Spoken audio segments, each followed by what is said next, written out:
Assalamualaikum Pak Karno. Ya, Waalaikumsalam warahmatullahi wabarakatuh. Ini mohon maaf minta waktunya sebentar karena ada hal-hal yang akan saya diskusikan dengan Bapak. Ya. Ini Pak, karena berkaitan dengan pengambilan keputusan di sekolah yang Bapak pimpin, ya, karena biasanya kan ada kasus-kasus atau situasi-situasi tertentu yang membutuhkan sebuah pengambilan keputusan yang baik, yang menimbulkan dampak yang positif untuk sekolah kita.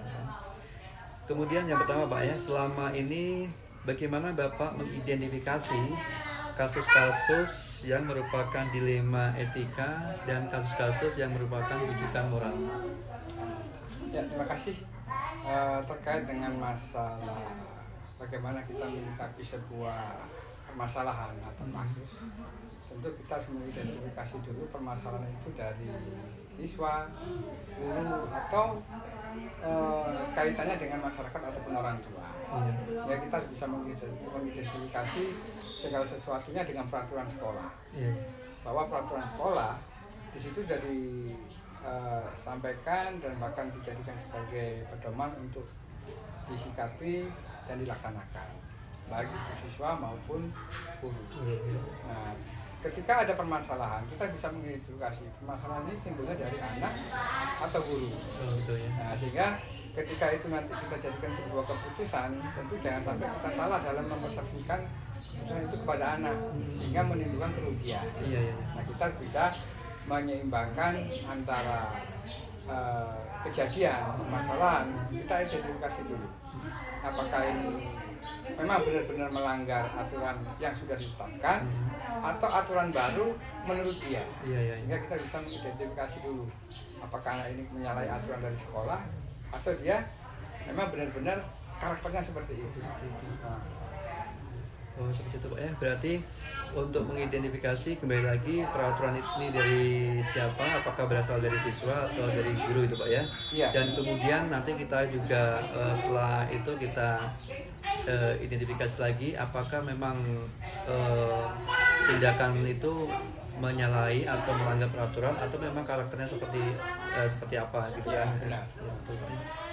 Ya, terima kasih Pak. Kemudian yang kedua, bagaimana Bapak menjalankan pengambilan keputusan di sekolah Bapak, terutama kasus-kasus di mana ada dua kepentingan yang sama-sama benar ya Pak ya, yang sama-sama benar dan sama-sama mengandung nilai kebaikan. Jadi artinya kita pernah dihadapkan pada dua opsi. Opsi yang pertama benar dan opsi yang kedua benar juga. Berarti sama-sama benar tetapi bertentangan. Bagaimana Bapak menanggapinya? Ya. Setiap keputusan pasti ada pro kontra. Iya, betul. Nah, terkadang apa yang kita jadikan sebagai pedoman untuk menentukan keputusan itu kembali kepada aturan. Ketika aturan itu dinyatakan oleh mereka tidak benar, tetapi dalam aturan itu dinyatakan salah mengambil kebijakan. Kebijakan itu yang bagaimana? Kebijakan pertama yang harus tidak merugikan mereka yang menjadi masalah. Nah, kemudian setiap permasalahan timbul, itulah dilema permasalahan itu kadang-kadang menurut prinsip dia benar, tapi belum tentu menurut prinsip di sekolah itu benar. Nah, ketika dia menyatakan itu benar, apakah karena egonya sehingga dia mengatakan bahwa itu benar, tetapi kalau salah tetap kembali kepada aturan yang berlaku. Sehingga keputusan itu harus berdasarkan sesuai dengan regulasi ataupun aturan. Sehingga dia butuh pemahaman. Inilah aturannya seperti ini. Di saat mereka mengatakan bahwa itu benar, bahwa setiap itu tentu benar. Benar menurut dia, benar itu benar menurut kita. Jadi kalau seandainya nanti ada permasalahan yang menyatakan bahwa dia benar, kemudian yang sini benar, apalagi kalau berkaitan dengan antara individu dan individu, kita juga ada di tengahnya, harus bisa menetralisir suasana. Setiap permasalahan itu kan pasti punya sebab akibat. Ketika dia menyatakan benar, apakah akibatnya fatal ketika nanti dilaksanakan? Pun sebaliknya. Sehingga kita bisa memilah antara benar dan benar ini menjadi satu keputusan. Jangan sampai kita ego menurut aturan kita, menurut prinsip kita, sehingga nanti menimbulkan permasalahan yang membesar. Sehingga kita kembalikan kepada aturan yang berlaku. Mana yang memiliki dampak positif yang besar, itu yang kita ambil. Walaupun dia punya prinsip benar. Nah itu tadi, orang memiliki prinsip benar bukan berarti mereka idealis. Kekhawatiran ego yang harus dia keluarkan untuk menjadikan keputusan dia sebagai keputusan. Jadi tak memperhatikan dampak Pak ya. Ya. Nah kira-kira kasus yang di sekolah Bapak yang pernah Bapak alami dalam pengambilan keputusan, ada nggak bisa nggak dicontohkan Pak ya? Kasus apa misalkan nih Pak ya? Nah, misalkan begini. Sama-sama benar itu kan? Misalkan begini, ini ada sebuah kasus kemarin tuh tentang anak yang menurut penilaian guru mereka banyak alfa. Sementara orang tua menyatakan bahwa anaknya selalu benar karena dia selalu sekolah. Nah, sehingga di saat anak ini tertangkap atau kita beri sanksi untuk menghadirkan orang tua supaya ada klarifikasi dan kita klarifikasi permasalahan anak itu apa.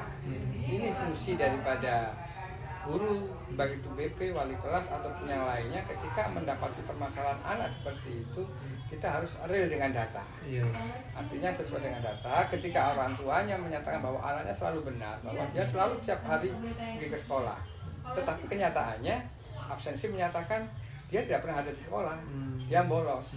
Nah, di saat itulah kita berikan pemahaman, Bu, kita berdasarkan data, bukan berdasarkan ibu menyampaikan prinsip seperti itu.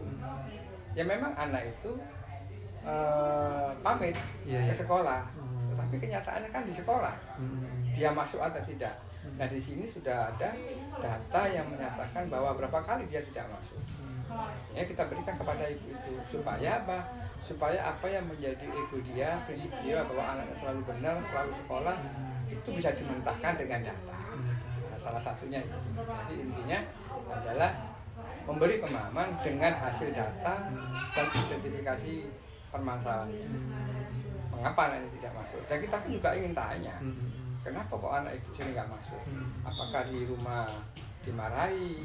Apakah di rumah ada masalah? Kita kan juga tahu. Ini perlu saya sampaikan kepada ibu supaya nanti kita tanya, anak ini kenapa kamu bolos? Ternyata dia bolos beserta kawan-kawannya yang suka bolos dan anak yang tidak sekolah. Oh itu ya. Itu salah satu permasalahan. Contoh masalahnya Pak ya. Baik Pak. Jadi ini ya perlu adanya ini verifikasi ya. Iya. Jadi menurut ibu ini anaknya masuk tiap hari, cuman nggak sampai sekolah gitu Pak ya. Iya. Setahu ibu itu seperti itu.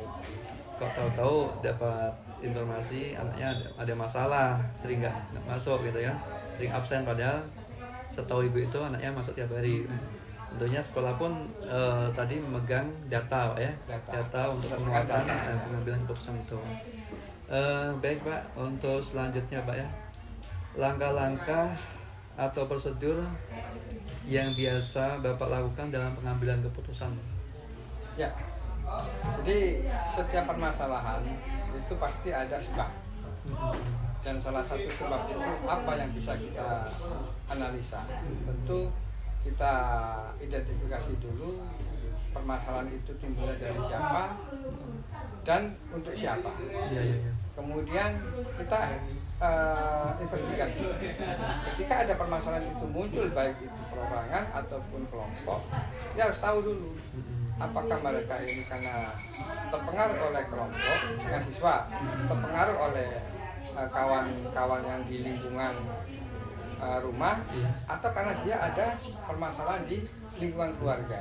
Nah, jadi kita tidak bisa memutuskan anak itu benar atau salah. Ketika anak itu nggak masuk atau anak itu keluar dari sekolah, bisa jadi karena dia ada tekanan dan takut dengan orang tuanya. Mungkin karena dia memang benar-benar nggak sesuai sekolah di sini, karena dia ingin sekolahnya yang di lain, sehingga mereka seakan-akan dipaksakan oleh orang tua. Nah ini yang harus kita selalu amati, kita selalu analisa kenapa anak ini sering tidak masuk. Lalu kita tahu masalahnya dan harus kita identifikasi apa sebabnya, dari mana awalnya. Ya, dari situlah kita bisa mendapat. Berarti itu langkah-langkah atau prosedur dalam mengambil keputusan Pak ya. Iya. Kemudian kira-kira ada nggak Pak yang menjadi tantangan Pak ya, yang menjadi tantangan dalam pengambilan keputusan atau kasus-kasus yang menimbulkan dilema etika? Ada nggak yang menjadi tantangan? setiap permasalahan yang timbul itu pasti menimbulkan sesuatu sebab akibat. Dan tantangan yang selalu timbul itu adalah ketika antara keputusan dan permasalahan yang timbul itu nggak sejalan. Iya. Contohnya seperti tadi, ketika orang tua menyatakan bahwa dirinya itu, anaknya itu benar-benar sering masuk sekolah, tetapi kenyataannya mereka tidak datang ke sekolah. Iya. Nah, di saat itulah yang kita khawatirkan ketika kita memberi keputusan kepada anak tanpa harus komunikasi dengan orang tua, sehingga kita langsung memberikan jas untuk mengeluarkan mereka, dikhawatirkan timbulnya adalah persepsi orang tua bahwa sekolah seakan-akan kejam, keras, melakukan aturan. Padahal yang harus kita sikapi itu bagaimana pemahaman orang tua akan peraturan di sekolah. Jadi memberikan pemahaman.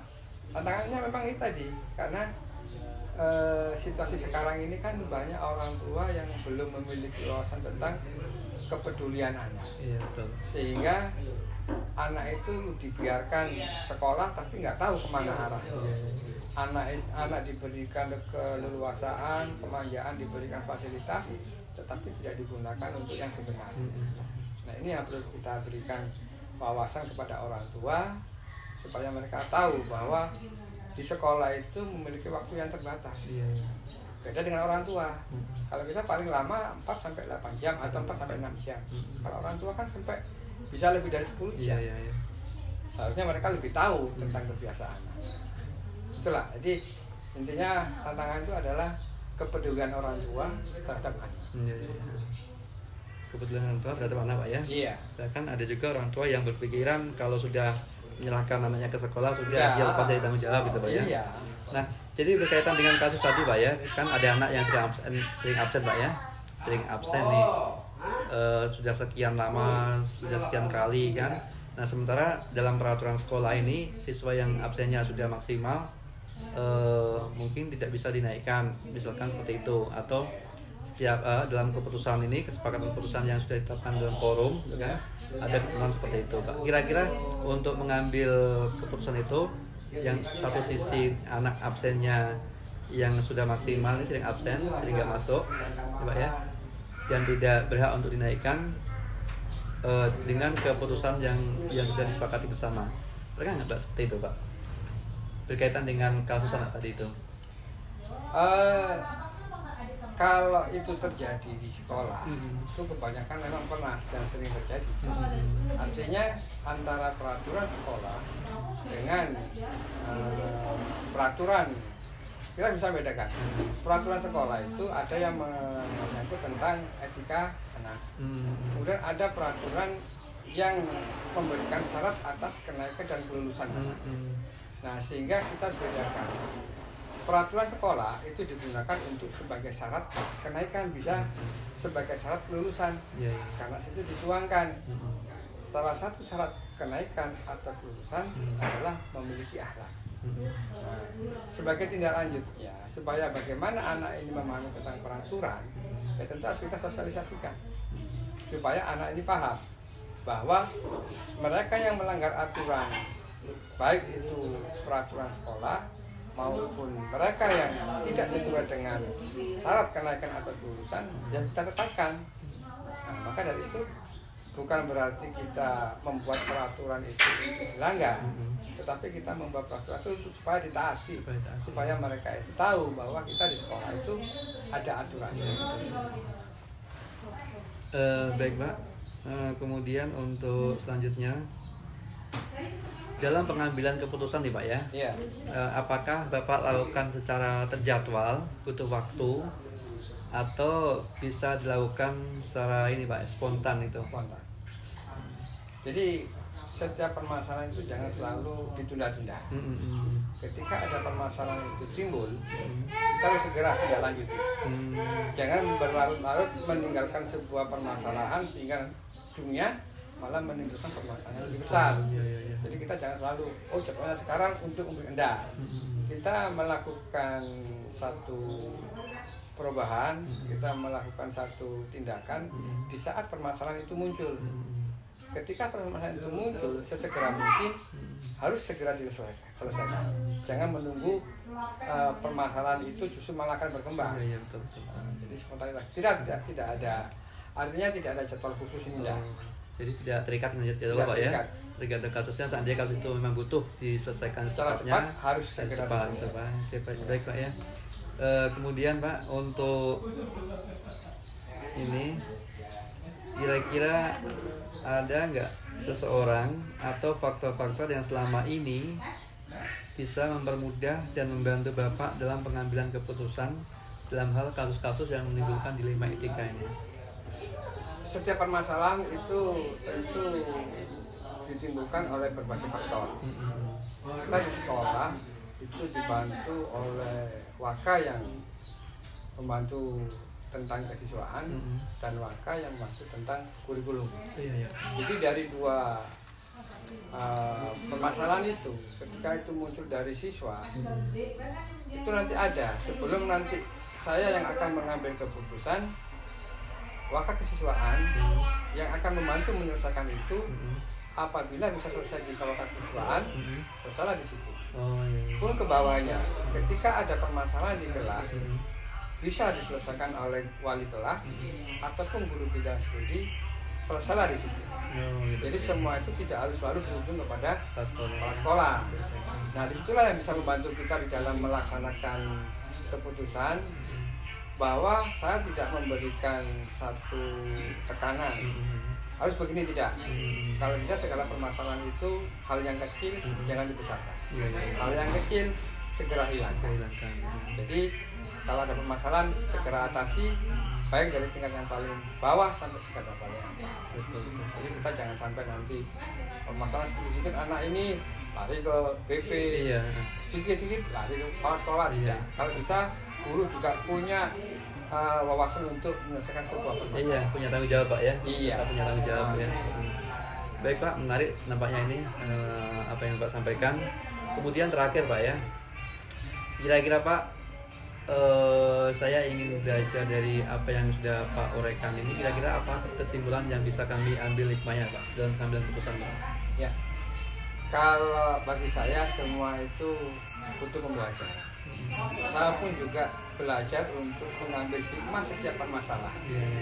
Selama kita ada di dalam satu institusi, organisasi, permasalahan pasti ada. Nah, kita tidak bisa langsung mengatakan bahwa itu adalah permasalahan orang, tidak. Kadang-kadang kita belajar dari orang lain. Nah, setiap permasalahan yang timbul di dalam institusi, kalau kita di pendidikan, baik itu permasalahan anak dengan wali kelas, permasalahan anak dengan guru bidang studi, permasalahan anak dengan orang tua, itu yang kita jadikan sebagai pedoman kita, bahwa setiap permasalahan itu timbulnya dari orang itu sendiri. Jadi bagaimana dia bisa menyelesaikan? Ketika mereka tidak bisa menyelesaikan, pasti ada orang lain yang bisa membantu. Artinya kita kembali kepada diri kita, bahwa kita sebagai makhluk sosial, kita harus selalu membantu setiap permasalahan. Apabila mereka mungkin membutuhkan, permasalahan itu harus diselesaikan dengan orang lain, dan kalau memang dia membutuhkan, ya kita bantu. Ya, artinya kalau kita refleksi dari apa setiap kali permasalahan, situlah kita mempedomi bahwa setiap permasalahan itu pasti semuanya timbul, pasti ada, dan kita belajar dari apa yang sudah terjadi. Hikmah itu yang ada. Ya, baik Pak, terima kasih atas paparan yang Bapak sampaikan. Kemudian terima kasih juga untuk waktunya, karena Bapak bersedia untuk kami wawancarai Pak ya. Kami ucapkan terima kasih Pak. Assalamualaikum. Waalaikumsalam warahmatullahi. Semoga sukses selalu Pak ya. Amin. Terima kasih. Ini kok nggak bergerak? Ini memang seperti ini ya. Ini nggak ada suaranya.